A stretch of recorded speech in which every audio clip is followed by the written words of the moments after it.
American heart അസോസിയേഷന്റെ comprehensive chest pain treatment centre പുരസ്കാരം Aster മിംസിന്. ഈ അക്രഡിറ്റേഷൻ ലഭിച്ച ഇന്ത്യയിലെ ആദ്യത്തെ ആശുപത്രിയാണ് കോഴിക്കോട് ആസ്റ്റർ മിംസ് എന്ന് മിംസ് അധികൃതർ പറഞ്ഞു. ഇങ്ങനെ ഒരു അംഗീകാരം നൽകുന്നത് ഒരുപാട് ഫാക്ടേഴ്സ് അസസ് ചെയ്തുകൊണ്ടാണ്. ലോകത്തെല്ലായിടത്തും ഹൃദയ സംബന്ധമായ ചികിത്സകൾക്ക് വേണ്ട നിർദ്ദേശങ്ങളും മാനദണ്ഡങ്ങളും നൽകുന്ന സംഘടനയാണ് AHA.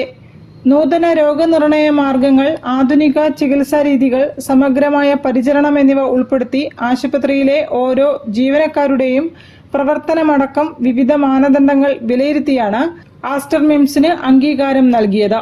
ആശുപത്രിയിലെ എല്ലാ വിഭാഗങ്ങളുടെയും സഹകരണത്തോടെ ഏറ്റവും സങ്കീർണമായ കേസുകൾ പോലും ചികിത്സിക്കുന്നതിനുള്ള മികവിനെയാണ് ഈ അംഗീകാരം പ്രതിഫലിപ്പിക്കുന്നതെന്നും ഓരോ രോഗിക്കും സാധ്യമായ ഏറ്റവും മികച്ച ചികിത്സ കാലതാമസമില്ലാതെ ലഭിക്കുന്നുണ്ടെന്ന് ഉറപ്പാക്കുന്നതിന്റെ തെളിവാണ് ഈ പുരസ്കാരമെന്നും ഇന്റർവെൻഷണൽ കാർഡിയോളജി വിഭാഗം മേധാവി ഡോക്ടർ സൽമാൻ സലാഹുദ്ദീൻ പറഞ്ഞു.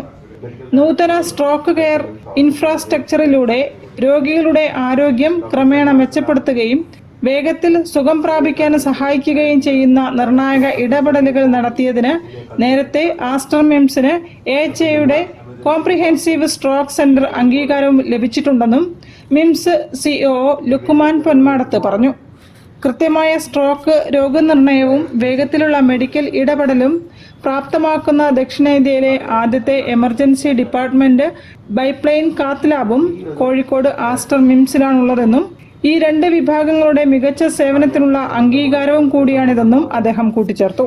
വാർത്താ സമ്മേളനത്തിൽ Aster MIMS CMS doctor Abraham Mammen, doctor Bijoy K, doctor Sudeep Koshy, doctor Sandeep Mohanan, doctor Anwar, doctor Yumna Parikutty എന്നിവരും പങ്കെടുത്തു. News bureau, Kozhikode. KNM വിദ്യാഭ്യാസ ബോർഡ് പൊതുപരീക്ഷാ